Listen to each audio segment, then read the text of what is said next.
자, 이번 작물학 시간에는 여러분들이 이게 잘 안 나오지. 뒤에 자면 안 돼.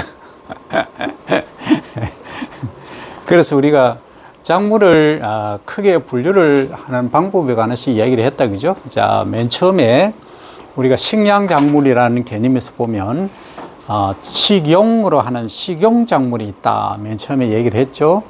거기에는 가장 먼저 나와야 될 게 벼, 쌀이 나오겠죠?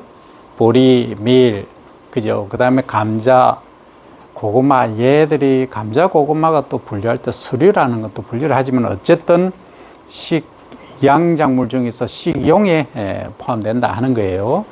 그 다음에 이제 두 번째로 우리가 많이 소비되는 글로 보면은 어떤 작물이 있죠? 작물로 보면 사료작물이 사실은 더 많아요. 그럼 뭐 사료작물 많이 하니까 넣어 볼게요. 사료작물은 주로 가축의 먹이로 하기 위해서 사용하는 작물인데, 그 옥수수가 식용작물에 넣을 수도 있지만 우리나라에서는, 그러나 세계적으로 보면은 옥수수 자체는 8억 1천만 톤 정도 생산이 되지만 우리가 식용으로 하는 것은 그 10만 톤에도 되지 않는다는 거죠. 어쨌든 사료작물로 분류를 합니다. 세계적으로 볼 때, 학술적으로 볼 때 그렇게 합니다. 그러면 사료작물에는 그라스 들어간 거는 딱 그거예요. 이탈리안 라이 그라스든지 뭐 전부 그라스 들어간 거는 거의 다 사료작물이다. 근데 여러분들 짠디 약을 공부를 하다 보면 터프 그라스 이렇게 얘기를 하거든요. 그리고 짠디, 터프하다 이 얘기예요. 근데 이게 사료작물이 포함되는 경우도 있고 짠디로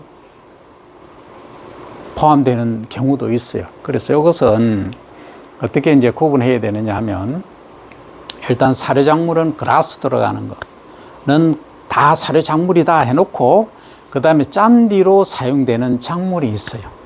주로 이제 서양 짠디는 일명 양짠디라고 해서 어떻게 이제 이야기를 하냐면, 사료작물로 자라는데 계속 키가 30, 40cm까지 크면은 사료작물이에요. 근데 이걸 자른단 말이지. 커팅을 하면은 이게 이제 짠디가 되는 거예요. 한 10cm 이내에서. 그래서 여러분들이 나중에 이제 그린키프 관리학, 소위 골프학, 그걸 공부를 하게 되면은 거기에 다양한 것들이 나와요. 거기에서 한 40여 종 공부를 하게 되는데, 주로 양짠디, 서양 짠디는 여름에는 엄청 약해요. 근데 겨울에는 엄청 강해. 그 여러분들 골프장 같은 데 가보면 어때요? 겨울인데 파릇파릇하게 짠디가 쫙 깔려 있죠. 아니면 영화를 보더라도 정원에 짠디가 파랗게 있잖아. 그런 것들이 주로 양짠디다. 그래서 추위에 강하고 더위에 약하다 하는 정도로 이해를 하면 됩니다. 그래서 견딜래, 인내할 내자를 써서 내한, 찰한, 추위에 견디는 작물이다 이렇게 이야기를 합니다. 그러면 우리나라 남부지방에서는 이게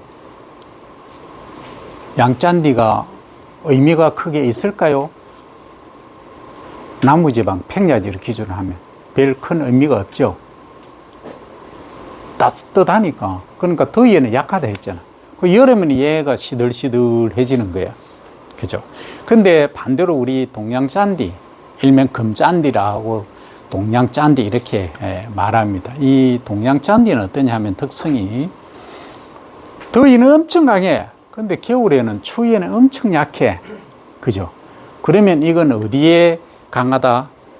따뜻한 데 강하다. 그래서 견딜래, 인내할 내자를 써서 따뜻할 온자를 씁니다. 그래서 내온성 작물 이렇게 말합니다. 여러분들이 용어를 지을 때 어떻게 지었을까 하는 걸 잘 보면 됩니다. 그러면 만약에 여러분들이 이제 골프장을 한다, 아니면 전원주택을 한다, 아니면 정원 관리를 한다, 아파트 관리를 한다 할 때는 주로 통상적으로 우리 동양짠디, 금짠디 이런 걸 심으면은 여름에는 파릇파릇하게 멋져.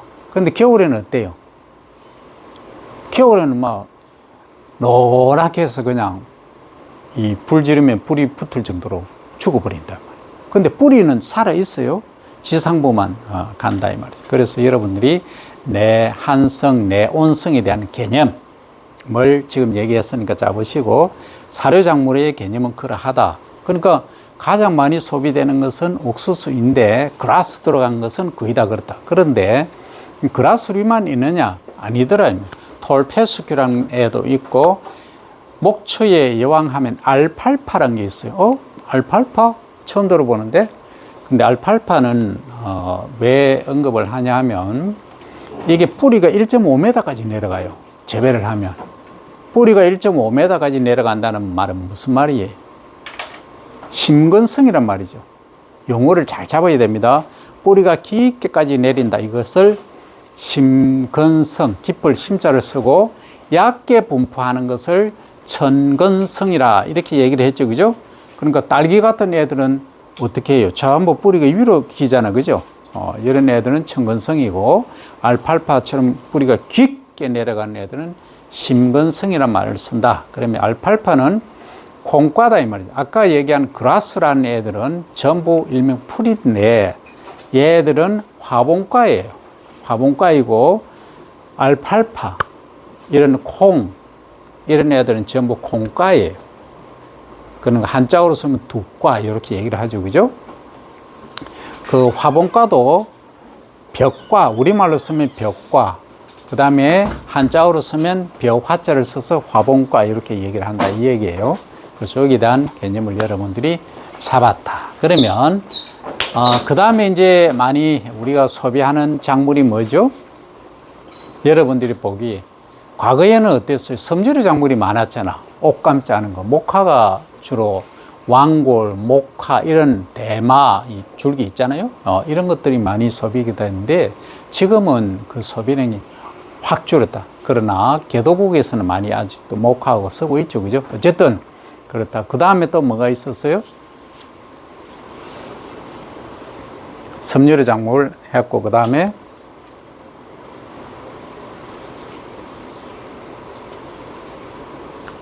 우리 작물 분류할 때 했었잖아. 그 다음에 바로 복습 안 하면은 이런 현상이 빚어지는 거예요. 그럼 여러분들이 아는 거 얘기해봐요. 어떤 작물이 있나요? 그 다음 기호 작물이 좋았어. 그럼 기호 작물이랑 그는 뭐였죠? 꼭 필요한 건 아니지만 사람에 따라서 레크레이션 효과, 심신 안정 효과를 가져올 수 있는 작물이다. 요즘 이제 가장 많이 소비되는 게 뭐다? 지금 커피겠지. 그죠? 과거에는 차, 그린티, 녹차, 홍차, 뭐 이런 차 종류를 많이 했지만 지금은 커피가 좀 거의 대세죠. 그죠? 어쨌든 거기는 마케팅의 능력도 있고 그 커피의 독특한 향의 덕택이 아닌가 싶습니다. 어쨌든 여러분들 이걸 다 공부를 할 거예요. 하는데 일단 이제 담배는 빼고 담배는 건강에 백해무익하니까 일단 빼고 공부는 할 거예요. 공부는 하지만 일단 담배는 솔직히 너무 안 좋다. 그래서 가장 간단히 얘기하면 담배는 여기 주변에 가면 하동, 함양, 거창 이런 데 많이 재배되고 있어요. 여기 주변에 어령 여기도 많이 재배됐고요. 진주도 많이 재배됐었어요. 근데 잎이 요렇게 생겼죠. 그죠? 길쭉하게 요렇게 생겼습니다. 그러면 나중에 이제 노랗게 되는데 잎을 이제 크게 줄기에서 요렇게 잎이 쭉 나죠. 그죠? 요렇게 나는 걸 이제 어긋날 호생은 요렇게 오른쪽에 나면 왼쪽이 위에 나고 요렇게 그러니까 요렇게 지그재그 식으로 나는 걸 호생, 어긋날 호. 마저 볼 대생은 뭐냐면 잎이 같은 여기 마디에서 착, 그다음 위에서 착 똑같이 이렇게 하는 것을 대생 이렇게 말합니다. 그죠? 그래서 잎의 형태가 이제 호생이냐 대생이냐 요걸 가지고 얘기를 하기도 합니다만 어쨌든 그 아래쪽에 나는 잎은 땅지자를 써서 지엽이라 그러고 가운데 쪽에 나는 것을 중엽이라 그러고 위에 나는 것을 하늘 천자를 써서 천엽이라고 이렇게 부릅니다. 그럼 어느 쪽에 있는 담배가 가장 고급 담배냐고 묻는다면 어디? 지엽, 천엽, 중엽, 중엽이겠죠, 그죠? 중간 나는 것들이 가장 품질이 좋다 이래 얘기를 합니다. 담배가 좋아 보니 뭐합니까? 건강에 안 좋은데. 어쨌든 그렇다 이 얘기입니다. 우리는 학문을 하니까 일단 공부는 해야 됩니다. 어쨌든 그러하다. 그럼 커피도 종류가 크게 우리가 아라비카종하고 로부스타하고 세 종류로 이렇게 분류를 합니다만 일단 그거는 그 시간에 배우고 요 정도로 하고 그 다음에 이제 약용작물 우리가 했었죠, 그죠? 약용작물은 다 할 수는 없으니까 인삼하고 도라지 정도, 더덕 조금 할까요? 더덕 정도 합니다. 그러면 간단히 지금 얘기할게요. 인삼은 면역력 증강, 건강 기능성에 아주 좋죠, 그죠? 예, 그러나 양인들은 상당한 주의를 요합니다. 양인은 몸에 열이 많은 사람들. 그러면 이런 분들은 어떻게 해야 될까요? 양인들은 그냥 인삼 먹으면 문제가 될 수 있겠죠. 특히 애기들은 큰일 납니다. 조심해야 돼요. 그래서 어떻게 하느냐 하면 이제 홍삼이 나오죠. 그 다음에 흑삼이 나오죠. 그죠? 이건 가공을 한 거예요. 그래서 사포닌 입자 사이즈를 사포닌이 고분자 화합물인데 중저분자로 이렇게 깬 거예요. 홍삼, 흑삼 만드는 게. 그러니까 9.9%란 말을 쓰죠. 9번 찌고 9번 말리면 이 고분자 화합물이 깨져서 이 양인들이 먹어도 큰 문제 없다. 그러나 과유불급입니다. 어쨌든 그렇게 해서 우리 면역력 정진에 좋다. 그래서 요즘 뭐 인삼하면은 무슨 뭐 석자 있죠, 그죠? 그래서 전국 매장을 두고 잘 판매하고 있습니다. 여러분들 면세점 같은 데 가면 뭐 거의 뭐 건강기능식품 중에 한 20, 30%가 그겁니다. 그 정도로 이렇게 마케팅 능력이 대단하다.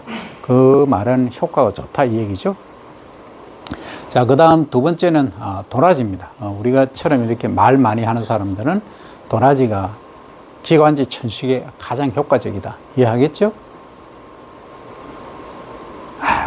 그렇잖아. 그래서 그걸 가지고 만든 게 무엇은 소리가 나지 않습니다 하는 거 여러분들 안 들어봤어요?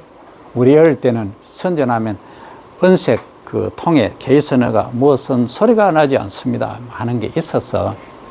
용 뭐 하는 게 있었어. 용각 뭐 하는 게 있어. 특정 상품명에 대해서 내가 얘기를 못해. 어쨌든 그런 것들이 좋다 기관지. 근데 도라지를 여러분들 생으로 그냥 나물로 섭취를 하면은 우리 몸의 흡수가 거의 안 돼요. 이것도 인삼처럼 6.6%나 9.9%를 해서 쪄서 말려서 이렇게 하면 그 사포닌이 저분자로 되어서 우리 몸에 흡수가 잘 된다 하는 거예요. 그러면 기관지 천식, 가래, 뭐 그러니까 거담 해소제, 그죠? 이런데 효과가 좋다. 옛날에는 은행도 많이 사용을 했습니다, 그죠? 자, 그 다음에 이제 뭐 짠데 뭐 여러 가지 있지만 다 못해요. 간단히 더덕만 할게요. 더덕은 힘이 좀 약한 사람들에게 아주 효과가 좋아요. 특히 더덕이 사이즈가 크다고 그 효능이 좋은 게 아니에요. 그럼 뭐가 좋느냐 하면 냄새가 향이 아주 진한 게 있어. 그 냄새 향이 사실은 그 효능을 입증한다고 보면 돼. 근데 이 더덕이 있으면 안에 이제 하얗게 물이 들어가 있는 게 있어요. 오래되고 하다 보면 그게 진짜 효능이 좋아요. 어쨌든 더덕은 그런데도 효과가 좋다. 상당히 효능이 좋다 하는 것까지 얘기를 하고, 약용작물은 여기까지만 너무 섭섭하잖아. 그래서 몇 가지 더 한다. 주로 이제 자자, 구기자하고 뭐 자자 들어간 애들 있죠. 이런 애들은 자양 강장에 좋다, 효능이 좋다, 이렇게 얘기를 할 수 있어요. 그죠? 그 다음에 이제 향료 또는 향신료 작물 이야기를 했죠. 그죠? 그러면 제피라든지 산초라든지, 그 다음에 여러분들 식당에 가면 많이 나오는 거 있죠. 그죠? 뭐 있어요? 뿌려 먹는 거? 후추죠. 그죠? 그 후추 때문에 전쟁이 일어난 적도 있어요. 그 정도로 이 향신료란 게 무서워요. 향료, 향신료 이런 것들은 그렇습니다. 그래서 사실은 금보다도 비쌌던 게 이 후춧가루예요. 우리 같은 경우는 후추보다는 지피나 산초를 더 좋아하겠지만, 그는 지역마다 사람마다 이 특성이 다 있다는 거죠. 그 다음에 여러분들 이제 분류는 이 정도로 하고 더 많이 있지만, 오늘은 우리가 벼는 어차피 2학년 되면 1년을 합니다. 그래서 이제 콩에 관해서 좀 할 거예요. 콩은 지난번에 봤지만 이번 주죠. 이번 주부터 저기 공선 운동장 옆에 가면 뭘 하느냐 하면 진주 농식품 국제 박람회가 열립니다. 거기에 내가 지금 설명할 이번 시간에 학습할 이런 종자들이 전시가 쫙 됩니다. 그래서 거기에 가서 여러분들이 공부를 하면은 엄청나게 많이 배울 수 있다. 그런데 금방 갔다 금방 오면 배울 게 없고, 최소한 3시간은 머물면서 종자를 유심히 보고 사진 찍을 거 찍고 하라면 내가 다 찍어 왔지만, 어쨌든 지금 이 시간에 여러분들이 눈을 번쩍 떠야 됩니다. 번쩍 뜨고, 이 작물이 내가 몰랐던 이런 게 있었구나, 종자가 이렇게 생겼구나 하는 것을 꼭 인지를 하기 바랍니다.